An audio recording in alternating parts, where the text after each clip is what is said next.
I am Ferdinand Marcos, and I am the President of the Republic of the Philippines. I stand today on behalf of 110 million Filipinos. Hi everyone, hello universe, it's me again. Shout out sa inyo mga kababayan. But anyway, mayroon tayong upload videos, update. Ang sabi po kasi nila, walang budget yung ICI, no? At medyo sabi nila medyo mahihirapan sila, lalo na po yung mga sa pag-iimbestiga, lalo na pag pumupunta sila sa isang lugar, walang budget baga. So dahil sinabi pa nga ng Pangulo, ay bibigyan sila talaga ng kaukulang budget mga kababayan. Hindi naman po pwede nawala po yan, kasi kailangan talaga nila yan. Hindi sila makakilos pag walang budget ang isang independent commission infrastructure. O di ba? At ano naman ang magiging nila guys, ang katuwang nila kung walang budget na ibibigay sa kanila. O di ba? Imposible naman kung wala. Even si Mr. President nga sabi niya, mayroon sila magkakaroon ng budget ang mga yan kasi kailangan nila So dahil dito mga beswa, shout out sa mga Marcos loyalists, supporters, Filipino and OFW. Ayan na, i-updates ko ito para malaman po ng lahat ang budget po ng ICI. So, sabi po dito mga kababayan ayan, sabi po ng ayan, 1PH aprobado na ang 41.4 milyong budget para sa Independent Commission for Infrastructure, which is ang ICI. Ayon kay Executive Director Attorney Brian Kit Hosaka sa isang press briefing ngayong Miyerkules, November 5, sabi po dito, sangayon ito sa rekomendasyon ng Department of Budget and Management, ayan, which is ang DBM, para sa staffing pattern ng komisyon na nag-iimbestiga sa mga umano'y maanumalyang flood control project ng pamahalaan. Kasama na sa pundo ang operational requirements ng ICI at ang pagbubukas ng 172 contractual position para sa mga bagong tauhan ng komisyon. Ayan. Trabaho din po yan. 72 contractual lang wow. Nung isang araw, nagkaroon po ng pagpapakilala si Chairman Reyes. Nako guys, puro lahat pala abogado. Lahat abogado, yung iba galing sa sa office ng tawag dito sa PAO, Lahat po abogado. So sabi ko nga maganda ito. Talagang siguradong mag-iimbestiga talaga lahat sila. So dahil diyan mga bes, yan po ang kaukulang budget po nila. Parang para sa akin parang konti, parang 41.4 million. Parang konti pa. Malay natin baka dadagdagan pa yan. Kasi itong ICI talagang ang daming ang daming hindi sang-ayon sa kanila. Sabi ni sino ba nagsabi na kailangan isarado na daw? Jesus Maria Joseph. Itinatag ng Pangulo tapos isasara nyo. Bakit? Masyadong masama ang loob nyo sa ICI dahil alam ninyo madadali yung mga negosyo nyo, di kayo naloka. Lalo na po si Tandang Singson. Sobrang kuda ng kuda niya sa social media mga kababayan. Ayan 41.4 million budget para sa ICI aprobado na. Di ba? Sosyalin. Ayan. So, speaking of ICI, dahil kailangan po nila ang budget, lalo na pag nag-iimbestiga sila sa isang lugar, syempre, mga bes, need ng money yan. Speaking of investigation, ito, meron akong, tingnan. So, speaking of investigation, mga kababayan, ngayong araw, November 5, ang ICI nasa Davao. Tingnan nyo ito may nakakakagulat. Ako man mga kababayan, nagulat ako mga besa. Nasyak ako. Bakit? Nakasama. Bakit nakasama siya? Ito. So yun mga kababayan, nakikita nyo yung nakikita ko?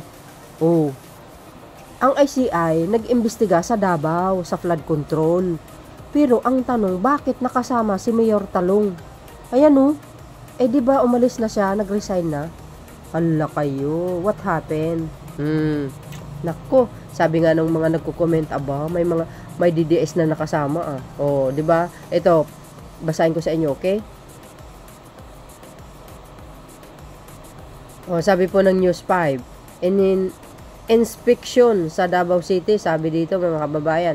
Inspection ng the Independent Commission for Infrastructure, which is ang ICI, kasama ang Department of Public Works and Highway, which is ang DPWS, ang mga infrastructure project sa Davao City ngayong Miyerkules, November 5. Kabilang sa mga nag-inspeksyon, sina ICI Special Advisor Rodolfo Asurin, Junior, DPWH Yusek Arthur Bisnar, ayan, at Baguio City Mayor Benjamin Magalong. Agay, nilinaw naman ng komisyon na nag-turn over si Magalong ng mga nauna niyang naimbestigahan, kaya may participation ang dating ICI Special Advisor.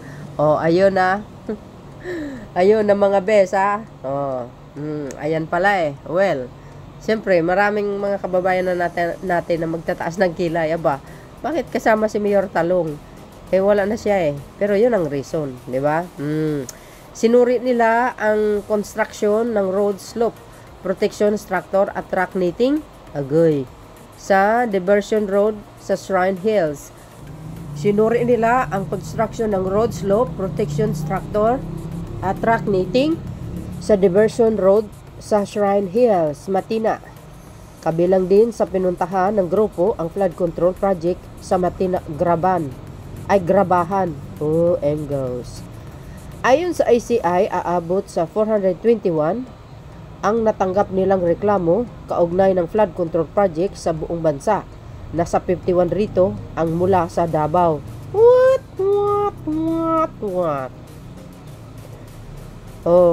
Paano yan? Pulong Duterte. Nasa 51 rito ang mula sa Davao. Pwede kayo naloka. Nasaan yung 51 billion mo, Pulong? Bakit yan? Ano nangyari dyan sa lugar mo? Tapos sabi daw wala daw ghost project daw doon. Alam niyo guys, no? Pagdating sa mga DDS, wag na kayo maniniwala. Kasi mga sinungaling mga yan Bakit? Nasabi natin yan. Tingnan niyo ang pinaggagawa nila sa social media. Puro fake news ang pinagkakalat. 'Di ba? Sino bang maniniwala sa kanila? Wala nang maniniwala sa kanila, oy. Ayan see? Infrastructure projects sa Davao City in inspection ng ICI, DPWH. Goes. Ala kayo, kasama talaga si Mayor Talong dahil diyan, siyempre, kaya sila pumunta dyan dahil may reklamo. Yan po ay sa website ng Pangulo. 'Di ba? Sa sumbong mo sa Pangulo. So ang akala nyo taga Davao lahat yan DDS? Hindi mali kayo. Kaya nagsusumbong sila. Ayan, pinuntahan. Tapos ito naman mga DDS na ito, porke ba pumunta sila sa Davao, sasabihin bakit tinatarget ang Davao? Mga luko-luko din no? Anong gusto nyo? Huwag na imbestigahin yung mga project dyan sa Davao. Hindi pwede. Pag-aari ng Pilipinas ang Davao, kaya huwag kayong ingot. Diba? At hindi lang Davao, buong Pilipinas nga yan diba sabi dito ayan 421 ang natatanggap nilang reklamo. Ang 51 doon mula sa Davao. Kaya nagsumbong yung mga taga Davao. Diba? Kaya nga kayo ngayon. Bago kasi kayo magkukuda-kuda mga DDS, magbasa kayo muna. Hindi po yung tira kayo ng tira paninira kayo ng paninira. Bakit? Wala kayong magagawa kung ang mga taga Davao ay nagsumbong sa website ng Pangulo. Di ba? Yan ang hirap sa inyo kumakampi kayo sa mali. Hindi inyo kayang ituwid o yung ituwid kung ano po ang dapat itutuwid. Kung kinakampihan nyo yung maling gawain, nabubuhay na lang kayo sa ganyan na puro kayo fake news, puro kayo paninira. O, wala naman asinso ang Pilipinas. Nung si Digong ang namuno, kayo naman, daming kapalpakan kaya. So dahil dito mga beswa, ano po ang kapalagayan nyo? Ito pa mga kababayan, yung mga ibang highlight kasama si Mayor Magalong. Ayan yan po siya. Yan. So yun po ang dahilan kung bakit kasama siya. Kasi nung huling nagpunta sila ng Davao kasama si Secretary Dizon, nag-imbestiga sila, di ba? So may nakita silang mga proyekto na palpak. So ayan, kumbaga yung unang investigasyon niya na ito kumbaga ay turn over niya. Yan yung mga project mga kababayan. Wow. Ang tibay ng project ni Pulong Nakita nyo? Nakaw. Ano yan? Alambre. Tingnan nyo naman yan. Ito, nakita nyo? Alambre. Tapos gulong. Gulong ng sasakyan lang ang nilagay. Wala, stick kayo talaga. Nanlalamon kayo talaga ng pera. Ayan pa ito pa. Uy, grabe. Yan ang rock knitting nyo. Parang pisnit lang yata yung rock knitting nyo Matindi. Bakit kaya itong mga tao na ito hindi malang inisip ang kapakanan ng mamayang Pilipino? Hindi kayo naloka. Ayan. You see? Wow. Grabe. Alam mo, ang Davao, mga kababayan, maganda ang Davao Maganda yung mga tourist spot nila dyan So, dahil sa sumbong sa Pangulo, nakatangkap sila ng mga reklamo, 51, ng mga proyekto, palagay ko ghost project yan. Ang tanong natin, nasaan napunta yung 51 billion? At yung 13,000 na proyekto ni Digong na flood control, 30,000 yun mga kababayan. Ang tanong, nasaan yun? Kung mayroon palang 13,000 na project ni Digong sa flood control, bakit po binabaha ang bawat lugar? Anong nangyari? Nasaan yung mga proyekto na yun? Di kayo naloka.